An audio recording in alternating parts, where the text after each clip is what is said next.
गरीब किसान की बेटी। एक प्रेरक कहानी। एक बार एक दूरदराज के गांव में एक गरीब किसान रहता था जिसका नाम महिमा था। महिमा बहुत सुंदर और बुद्धिमान लड़की थी। किसान की हालत बहुत खराब थी।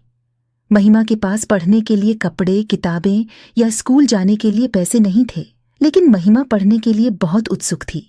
वह अपने पिता को खेत में काम करते हुए देखती और सोचती कि काश वह भी पढ़ पाती।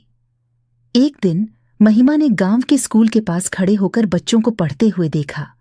उसने स्कूल के शिक्षक से अनुरोध किया कि वह उसे भी पढ़ने का मौका दे। शिक्षक महिमा की लगन और दृढ़ संकल्प से प्रभावित हुए। उन्होंने महिमा को मुफ्त में पढ़ाने का फैसला किया। महिमा बहुत मेहनती छात्रा थी। उसने जल्दी ही पढ़ना और लिखना सीख लिया। वह अपनी कक्षा में हमेशा अव्वल फर्स्ट रहती थी। महिमा ने अपनी शिक्षा पूरी करने के बाद गांव के बच्चों को पढ़ाने का फैसला किया।